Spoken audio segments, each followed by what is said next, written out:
Hello, everybody at home. Today's Thursday. Welcome.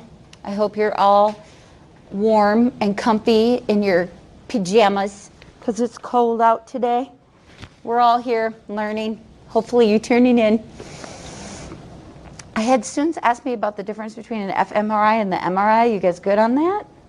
Can you explain that a little bit? Okay, so fMRI, the MRI, if you have a picture, is going to be a still picture of the brain, just still. So it's going to give you the actual structure only with the MRI.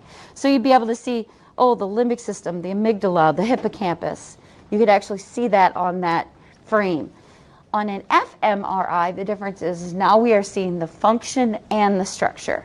So what does that mean? If you actually were sitting in an fMRI machine and they showed you a picture of something super scary, your amygdala actually would light up. So the structure of it and the function, which the function of the amygdala is fear and aggression, it's going to light up, and so we know. So it's not going to be a still picture. It can actually be a moving picture. So like if they took an fMRI of my heart, you could actually see my heart beating at the time it was doing it. Any other questions about CT, EEG, PET scans?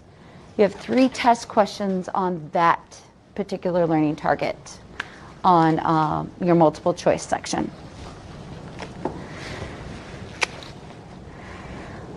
Sure. I just want to make time. If you guys don't have any questions, then we're going to move on. The last page I gave you on there was just a checking for understanding. Those were the very same questions the kids in class did, and then the answers were on the back side of that last page, so you could actually see if you knew what those were or not. So it's a good checking for understanding. So today we are going to actually encounter our very last learning target. I kind of want to fill you in a little bit about tomorrow because you're not going to be here. Tonight's homework is your reading, and that's all you have to do. And I know for some of you that's a lot because you have a lot going on at night, but I just mean you have no external homework besides the reading. If you're behind in your reading, this is a really good opportunity for you to get caught up because tonight's reading will conclude the chapter. Then you will be done with all of our readings for this chapter. So Friday in class, one of the things I'm going to spend time doing tomorrow is something that's near and dear and close to my heart, as well as it applies directly related to this. We're talking about the brain, and we're going to talk about how meditation actually can change our brain. And I'm going to show them a TED Talk that I posted on your campus. It's quick. It's not a really long one. I would honestly recommend you guys, it's not something that you're going to be tested on. It's just stuff we need to take time to do for ourselves.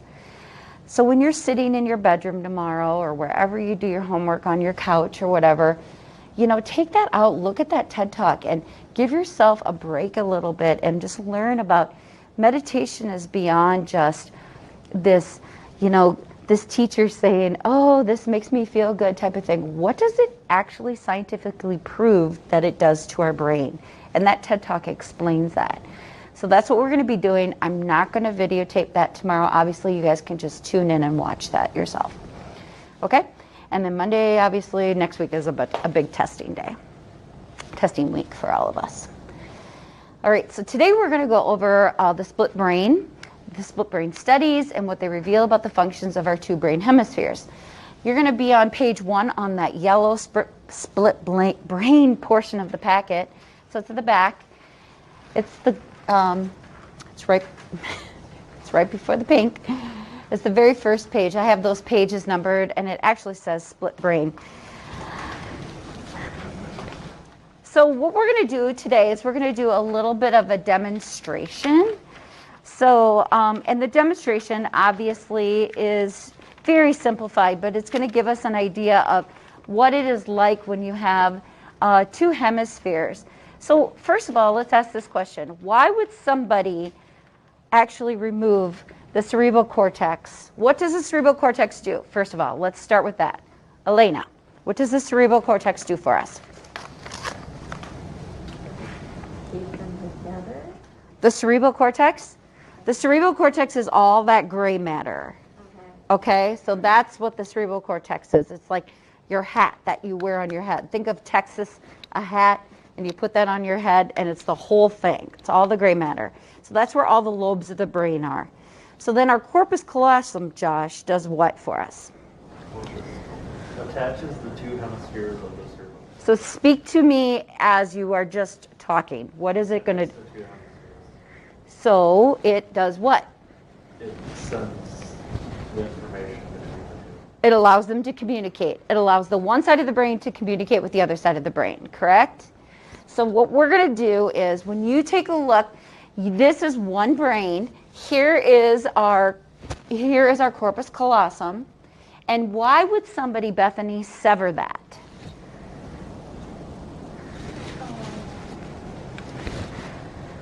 Why would some surgeon go in and say, "Hey, we're gonna actually remove that piece that connects these two sides"?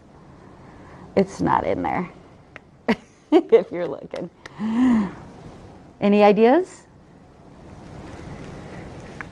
It's okay if you don't. No? Okay. How about you? What would you say, Cor? The severed. Why would they sever it? Like if in that video the girl one side was giving false messages or they weren't like reading properly. A little bit more than that. Taylor? No. Ab? Oh my goodness. Okay. What do you got, Reese? The one half is diseased.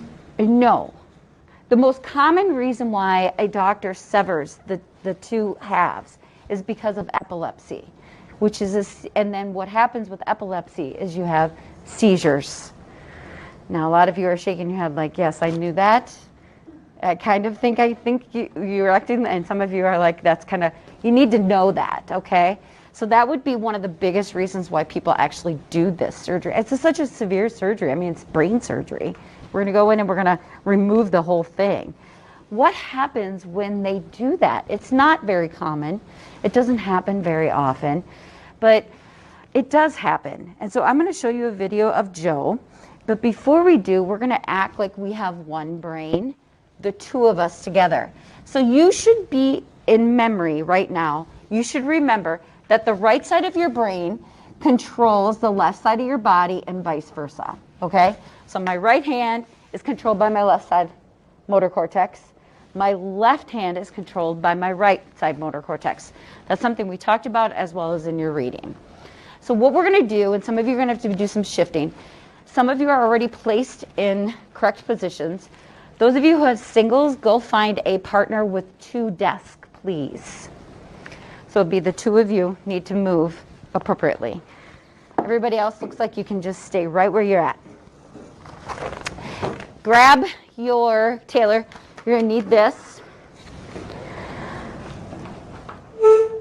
Okay, so Emma, start us off by reading this page just out loud to us. All right, the corpus callosum attaches the two hemispheres of the cerebral cortex. When severed, you have a split brain patient. Michael Gazzaniga. and Roger Sperry studied these split brain patients. Yes, and he is going to be an important person we are going to need to remember for sure. Ella, page 2, please. Mm-hmm. You and your partner are one brain with an intact corpus callosum, allowing each side of the brain to access the same. Volunteer 1. Student sitting on the left with a card saying directions. The student only using the right hand during the test. The student is continuously allowed to speak. I'm going to slow you down here a little bit. So you should, if it's not already, the person that's sitting on the left should have a tag that says left brain or left. The person on the right should have the right brain tag. Most of you have it already sitting there. The person that's sitting on the left is only going to be using their right hand. The person on the left can speak. Why can the person on the left speak? Yes. Because the right side of the brain controls, or the person on the left, you said, can speak? Yeah. Why is the person on the left the only one that can speak? Because it's the right side of the brain that controls the No. left side? No? Yep. Because the Wernicke's area and the Broca's area are on the left side. Because the Wernicke and Broca is on the left side of your brain. So you are one brain sitting there together with two. Are you following me? You're one person that's meshed together. If I could fuse your heads together, I would. You're going to only use your right hand, okay? You're going to have to scoot in. He's only going to use his right hand over here. His left hand's going to go behind his back. Doesn't exist. I cut it off. Makes sense? He's the only one that can talk because he only has the left side of the brain. He doesn't have the right side of the brain. Corey possesses the right side of the brain. Makes sense now, Alana? Okay, so Corey's going to use he's only going to use his left hand, and it's going to cross-reference just like you see. When we are done, we will hand sanitize, okay? Follow me so far? Okay, next page. All right, so students, you're going to place, I just told you, you're going to place the other hand behind your back because we have one brain, one body. The hands are the split brain patient's left and right hands, showing how each side of the body is controlled by the opposite hemisphere. Remember, our left brain person only will be the one speaking.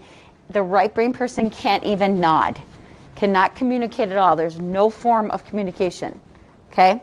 Can only use their hand. That's all they can do. Let's see what your task is. There's going to be a couple tasks we are going to do. First thing you guys need is you're going to need a blank piece of paper. Anybody in your group can grab a blank piece of paper. You only need one for each of you per pair. So you guys are going to make a paper airplane. Oh. I can't even do that. Yeah, I can't make a paper airplane. Well, then it'll be much more entertaining then, won't it? Okay. All right. Cross your arms appropriately, please. Okay. Now, only one person is talking, okay?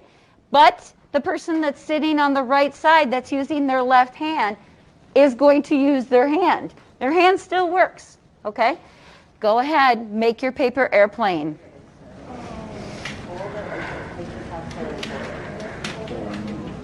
You cannot speak. Only Reese.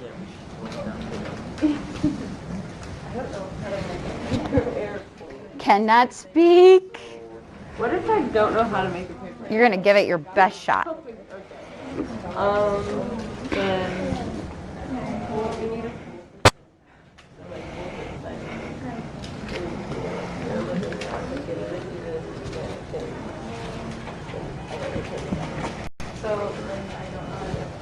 Give it your best shot. Come up with something.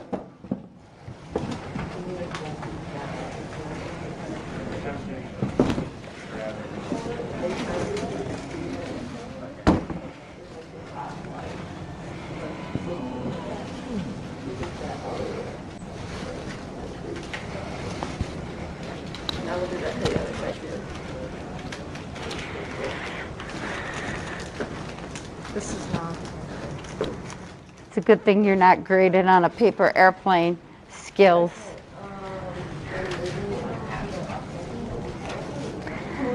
One brain, one body. Right arm, left arm. Can talk, cannot talk. Now, put down.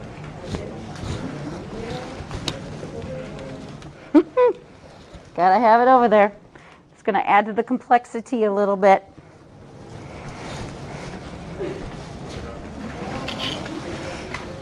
Looks like some of you are done. Once you're done, you can release your hands. Yeah, I don't know how to make a paper airplane. So for fun, let's see how far they go. Bethany, you guys fly yours for us. Give it a shot. Go ahead. Oh, a little bit. Reese, give us yours. Emma. Oh, almost at the top. Josh. Ella. They all about went the same. They went somewhere at least. The point wasn't the amount of flying we were doing. It was how difficult that task was. Obviously, if you were one person and you had full operation of your right and left hand, it may have been a little bit easier for those of you who know how to make a paper airplane. We're going to make the task even more difficult. The doctor has now come in and severed your corpus callosum, meaning communication from the right to the left isn't going to happen because we don't have that transient ability anymore. Are you following me so far? So what's going to happen now is the second task that you have listed there. One of you is going to take your shoe off that has ties. You need to have ties. Untie it and put it on the desk, please. I don't have ties. Both of you are going to put the headband on covering your eyes. These are clean bandanas. I wash them each time. So nobody has used those bandanas yet this year. Even my previous class periods, they had different bandanas. Make it so that it actually will cover your eyes. And then eventually, okay, you're going to have to make it probably the triangular way. Does that make sense? You guys are probably going to have to do it the triangular way. Did you say full shoe or shoelaces? Just one shoe. Oh, well, let's not because I just really. Oh boy. And tying your shoe is going to be hard enough, trust me. Okay. So we're going to sever the communication, and how we're doing that, obviously, I'm not going to go in and do anything to your brains, but we're severing the communication, making it harder for you to communicate by having a blindfold on your eyes. Reese, will you still be able to talk even though your blindfold is covering you? Yes, he will be. People on the left can still speak. It's just you cannot talk well to the other side, and in fact, you won't be able to at all in real life. Your job is going to be to tie the shoe. You have to cross your arms just like we did. We're still one body, one mind. What? You do whatever you want to tie that shoe. Both eyes closed. Cover them with that headband. Cross your arms. You probably should have done that with it. Only the person on the left can talk. That'd be you, Josh.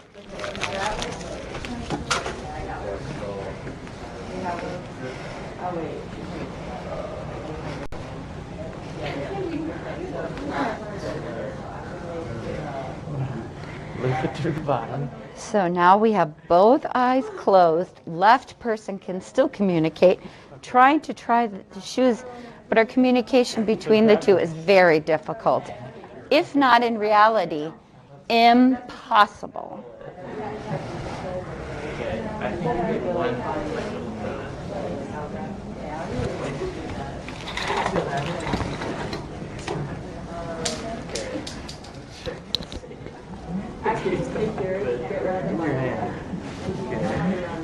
So now we do the loop thing.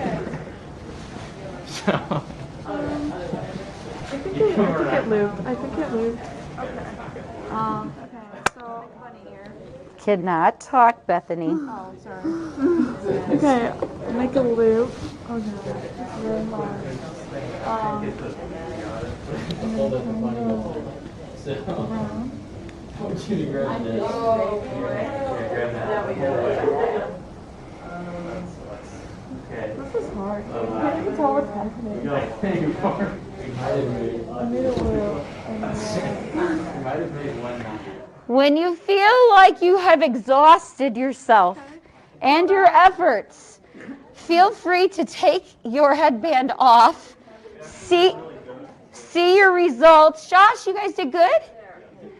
Taylor, let me see. How the heck? One loop, but that's better than me. I had to partner up with a person earlier today because we had the odd number. We couldn't get it at all. That's pretty good.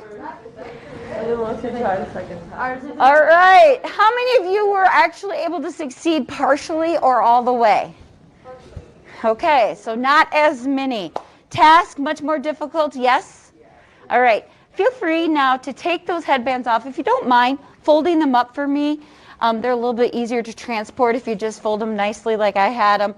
And then I'll take those back home and wash them up again for the next time we use them. I want to take a moment now to show you a real life person who actually had his brain severed. His name is Joe. You guys at home have the video link. Please watch that because it's a very good description of a split brain patient. It's a very quick video, but I've got too much stuff and I can't find my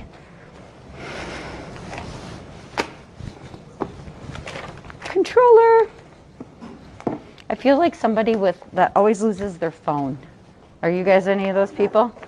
Where's my phone? Where's my phone? Where's the controller? Ah! Right here, right here. And here's this, right here. Wasn't very far away. Okay.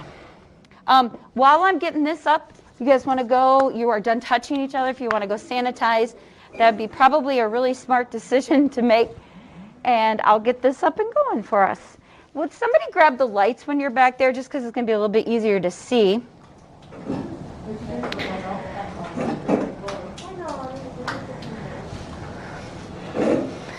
Yep, and your own is always a good idea too. Okay, here we go. It's only about 4 minutes in length. But certain tasks are committed much more to one person, especially if you're the right and left specialise for spatial judgment, while the left can prescribe the perceptions. Normally, these two specialised halves work together as one. Now the left hemisphere and right hemisphere That's Joe. are working independent of each other. But you don't notice it. Now you just kind of adapt to it. It doesn't, you don't see any difference in the before.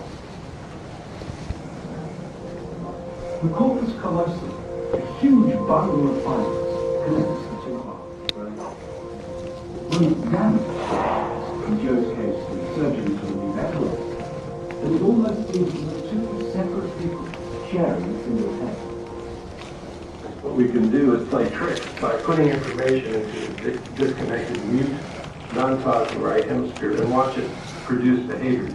And out of that, we can really see that there is, in fact, a reason to believe that there's all kinds of complex processes going on outside of his conscious awareness of what's happening.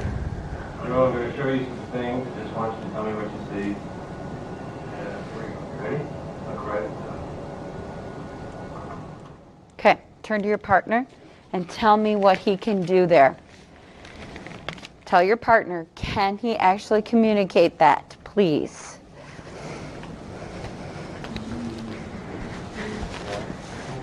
Can he communicate? So he's actually split brain. He doesn't have a corpus callosum. It's on the right side of his right visual field. Understand what I'm asking now?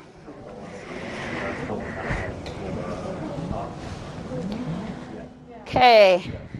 Can he say what he sees? The answer is yes. All right, so let's watch him.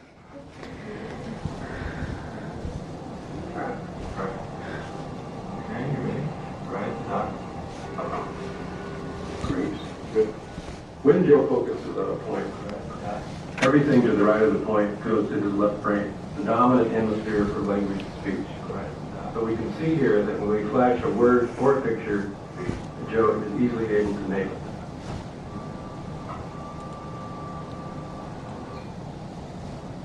Tell each other what happens now.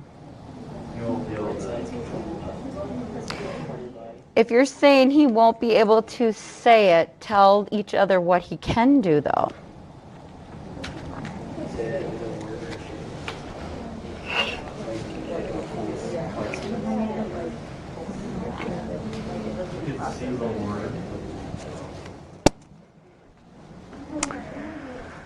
So did you all agree he's not going to be able to say the word? All right, watch what he can do. Close your eyes and make your left hand do a little work here. Make your left hand do the work. Okay, what do you got there?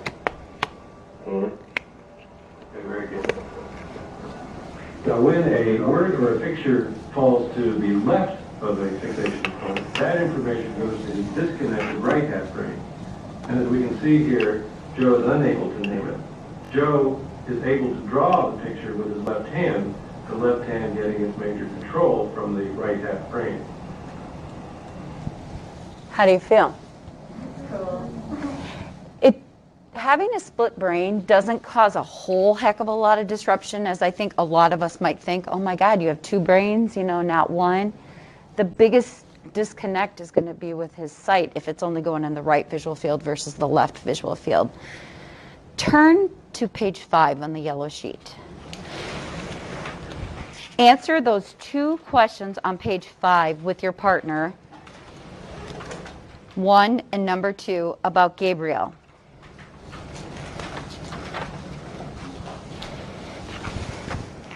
Work together.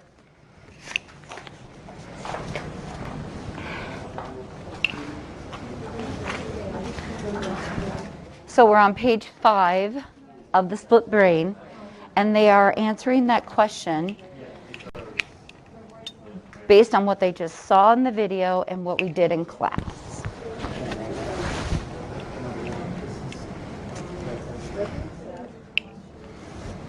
I understand. It's like the right brain.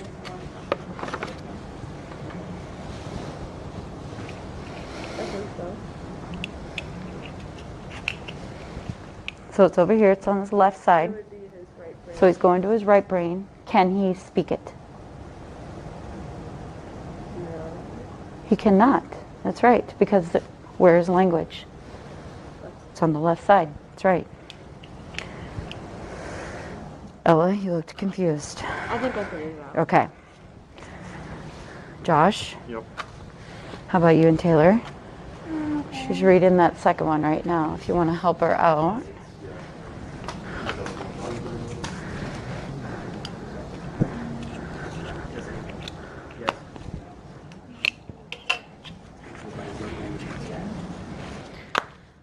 How are we feeling? Answer is on the back side. Let's take a look and see. I think most of you, as I was walking around, you were pretty good. But look at the description. So on the very last page, page number 6,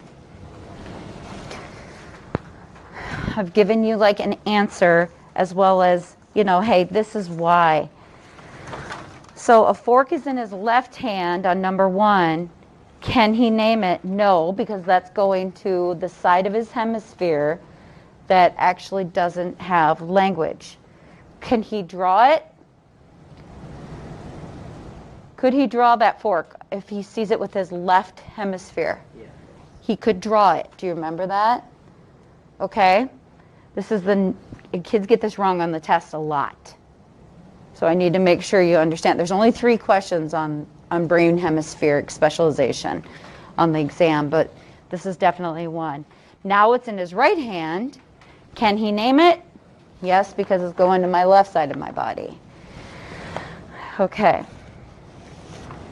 The other thing you guys should know about brain specialization is the old science, and actually even today, some people still teach this, that if you are more dominant in math and science, if you're more logical, then you must have a more dominant left side of your brain. And if you're more creative and you're more artsy and you're musical, then you must have a more dominant right side of your brain.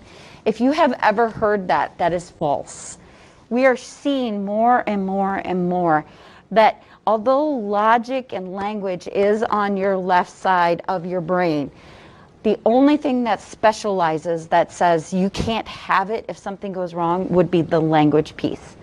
But we are definitely seeing people with issues that have had problems in their left side of their brain, and they are very, very logical, even with that left side deficit. It's just the language piece. Questions? Okay, there is a piece in your book about handedness, left-handedness, and specialization of sides, so make sure you read that too. That was for your reading. All right, I want us to do a review. You can keep those packets out. You're going to probably want them. So these are applications. You're going to figure out what brain part needs to be filled in. Use each other. Help each other out. There's a couple that you will not know because we did not cover a couple of these, and I'm going to have you immediately just X out those. There's 2 there. There you go.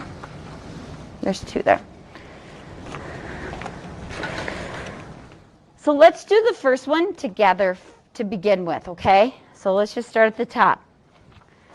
Walking down a New York street late at night, you suddenly feel the metal barrel of a pistol press against your head behind your ear, and you hear the instructions, don't move a muscle while I slip your wallet out of your pocket. Unfortunately, you move, and the gun is fired, and the bullet enters the brain. Breathing and heartbeat stop immediately. Where is the bullet? Where is the bullet, people? Let's do this one together. Did you say brainstem? No, but it's it's on the brainstem. So you're real close. What is that called?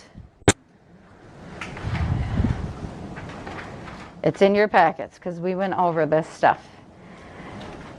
Huh? The medulla is the correct answer. The medulla. If that thing is injured, it's instant death. So your choices are either going to be on that page that you guys just opened up to.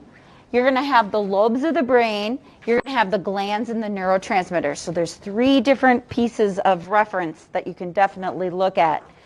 You guys can cross out number 15 and 16. Those are 2 that you will not be able to answer because we did not cover those. Go ahead. See how far you guys can get. We'll go over the answers here before you leave, as many as we potentially can. We get out of here at 58, so you have about 8 minutes to work. I'll turn the lights back on. So if you are at home, we are doing a quick review. I'm going to give this to you tomorrow, so it's something you guys can work on. It's not graded.